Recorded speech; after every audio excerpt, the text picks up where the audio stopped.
Hi folks, welcome to iCubed episode 40. Episode 40 already. Okay, well, this is June 2020's episode, and I have a very special case today. I saw this patient last year, and I've probably seen only one other case of this unusual problem and a diagnosis, and I have the honor to have the cardiologist who took care of her join us today, and that's Dr. Jas Kahlon. He is one of our favorite cardiologists at Banner Baywood. So welcome to iCubed. Thank you. Would you introduce yourself a little bit? Yeah, hi, I'm Jas Kahlon. I'm an interventional cardiology guy. I also do structural heart. I did my med school at Christian Medical College in Ludhiana, India, and then did my cardiology training at St. John, which is a Wayne State Hospital, and then interventional cardiology training at Emory University in Atlanta.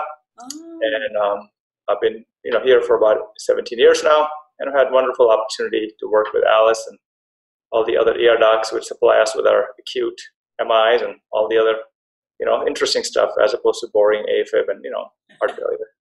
Right. Yeah, you confirmed the fact that we have such a high acuity emergency department, don't we?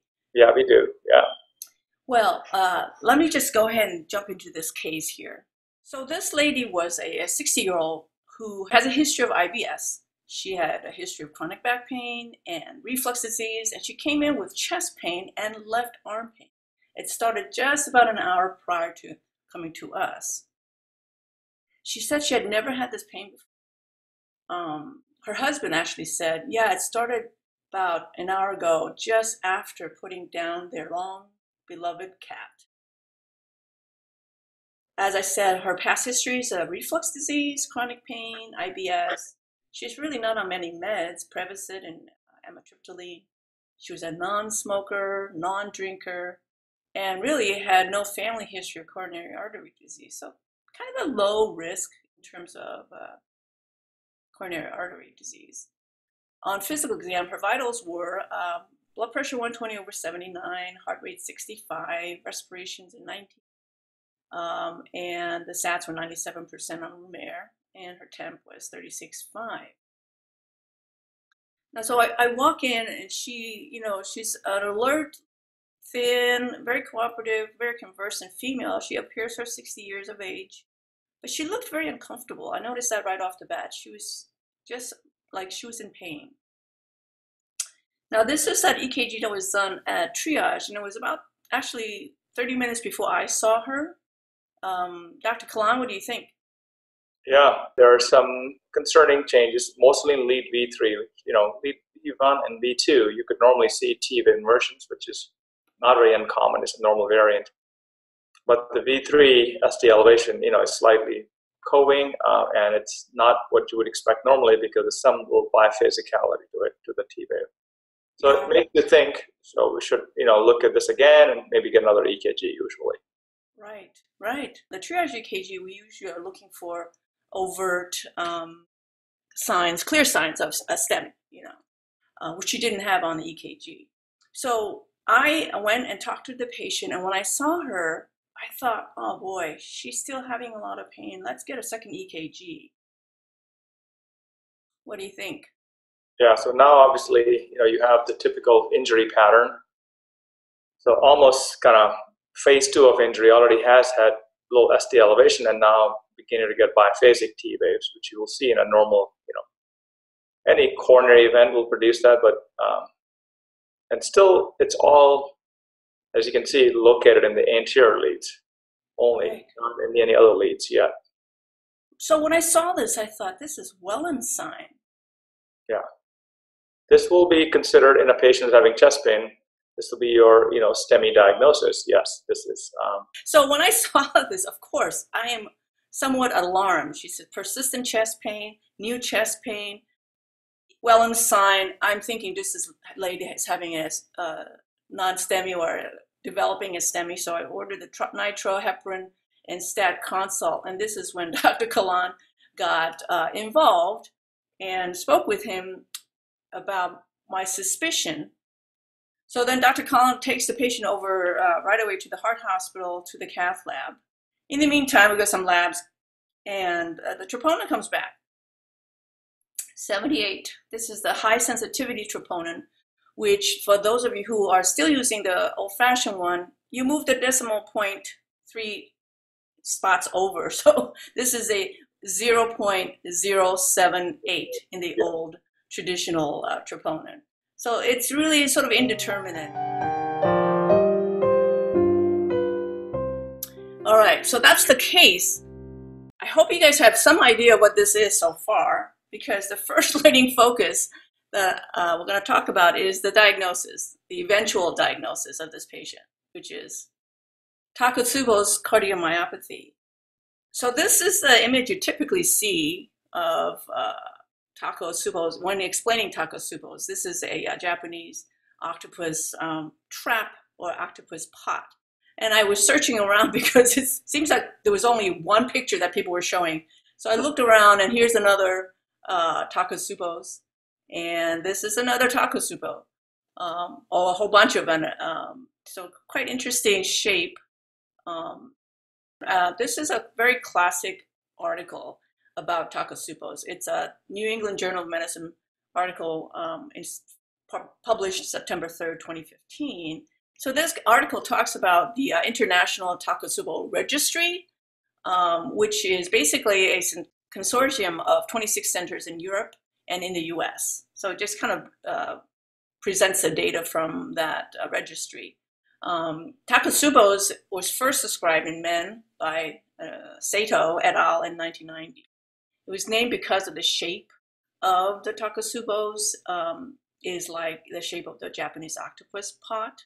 And Takatsubo's has had multiple different names through history, such as broken heart syndrome and stress cardiomyopathy, apical ballooning syndrome. This international registry had 1,750 patients. 89.8% of them were women, and the mean age of the cohort was 66.8. In this group of patients, the emotional triggers were actually less than physical triggers.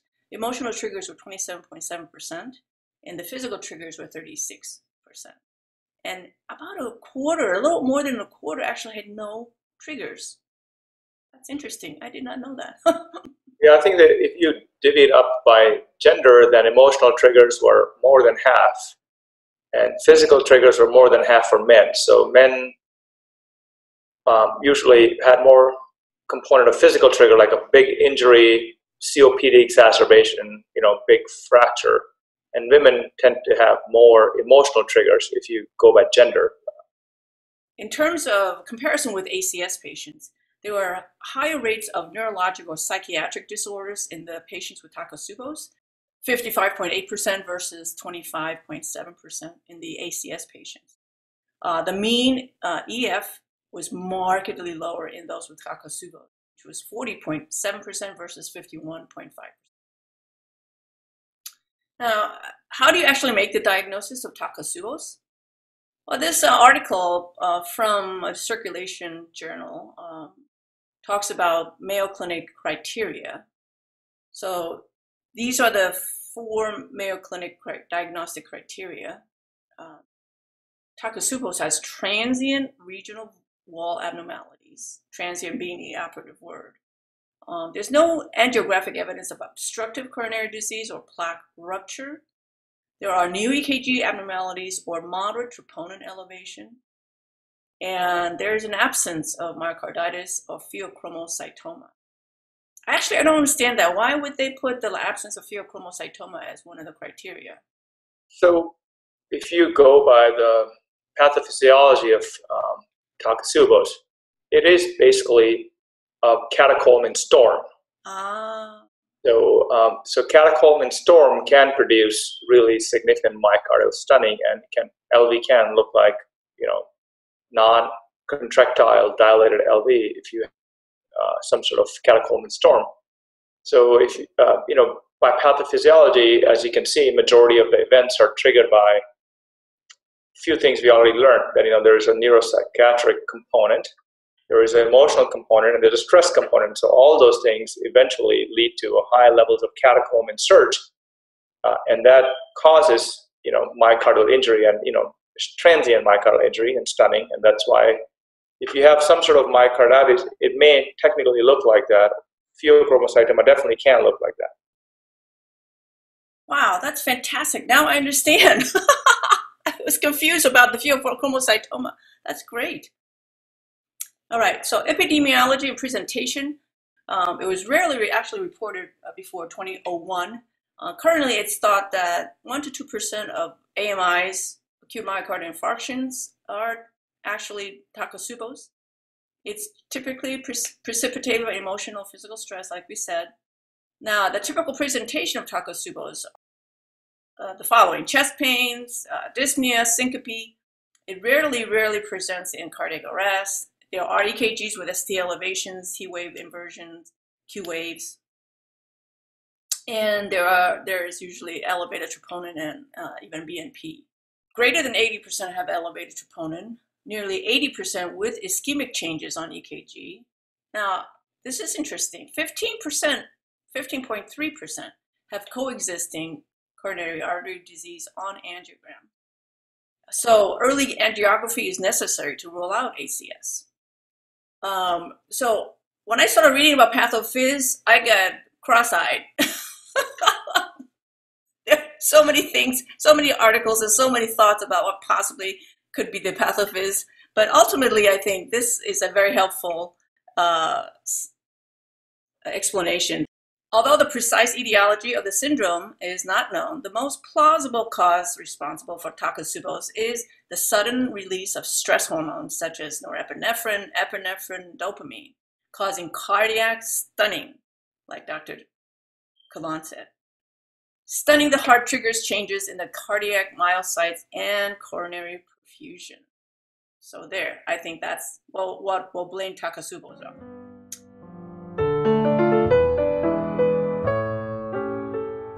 And as you know, I do have 2 learning focuses, right? So the second learning focus is slightly a tangent, but not entirely. I felt this was a good time to talk a little bit about women in acute myocardial infarction, because this patient came in looking like an acute MI or evolving STEMI, right? Yes, for sure.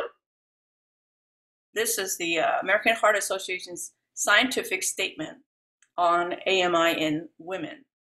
It was published in Circulation in 2016, not too long ago. So according to that article, cardiovascular heart disease afflicts 6.6 million women annually. That's a lot of women. Yeah. Yeah. So greater than 53,000 die annually of an MI. There are more women than men who die within 1 year after the first MI. Within 5 years after their first MI, more women die, have heart failure, or suffer a stroke. This is pretty devastating news, actually. Yeah. Women more commonly will present with a non-STEMI. Women are more likely to have unusual mechanisms of coronary artery disease, such as spontaneous coronary artery dissection, coronary arterial spasm. Women with ACS and those after coronary revascularization have longer hospital stays, higher in-hospital mortality, more bleeding complications, and more readmissions. Women are at significantly higher risk for bleeding complications with thrombolytics in AMI. We don't do that very often these days. And then women have lower 30-day mortality with primary PCI than thrombolytics. So that's a good plug for PCI for women. Smoking is the single most important preventable cause of MIs in women, and smoking is the leading cause of MI in women less than 55 years of age. There's a 7-fold increase. So I think that this patient came in looking like a STEMI. It turned out to be Takatsubos, but all of this information about women with acute MI is very important for us to disseminate so that we pay more attention to females that come in with chest pain. This article talks about women having very atypical symptoms often, such as unusual fatigue, unusual shortness of breath. There's upper back and chest pains, neck, jaw, arm, epigastric pain, flu-like symptoms, dizziness, sort of just a generalized scared anxiety feeling, generalized weakness, some indigestion as well, and palpitation. These are very atypical symptoms that women will oftentimes present with more so than men. So I think, well, the coronary disease and the angina symptoms were described for men to begin with. So I think that's why we learned what chest substernal pressure, heart radiation, neck jaw. So those are all described in men. Right. So, and that's how the disease. I mean, that's how the medicine has progressed. Even like we're talking about a little tangential view here. Takatsubo's, the first article describes 5 men, though women have this disease much more common than men, but the disease actually was described in men because they tend to be taken more seriously for their complaints than women. And part of it is societal bias, but part of it is the diffuse nature and non-specific presentation of illness in women. So just like you can see on your right side, how many times you'll see a patient who comes to the ER with complaints of not feeling well, having palpitation and dizziness. That's probably half of your patients that come to ER, right? They're dizzy and they're having palpitation, they don't feel good. And that could be MI. Now, but that could also be hemorrhagic stroke, and that could also be, with anxiety syndrome. So that's why it's hard to, so I think what you mentioned earlier was the most important part, is that you have to look at their symptoms not in context of symptoms, but in context of risk profile. So if somebody has a risk profile, they're a smoker, diabetic, family history, or family history, because 50% of your coronary risk is genetic. It's not environmental. So just because somebody exercises and hikes every day and they don't smoke, they're not diabetic, they could still have coronary disease or acute coronary syndrome if they have family history. So first important thing to ask, which is kind of not on the most important radar of questions for coronary syndromes, is ask who in your family had heart disease at a younger age. And if you do, then your focus should be truly to rule out coronary disease first, because that's probably the more likely scenario here.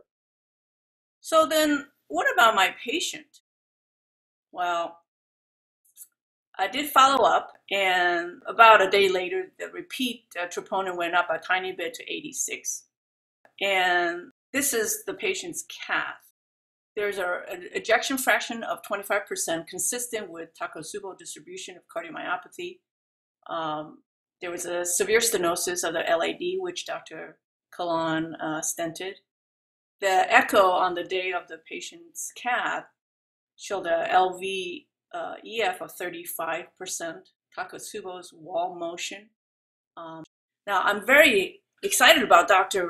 Kahlon being able to bring some images and explain the patient findings.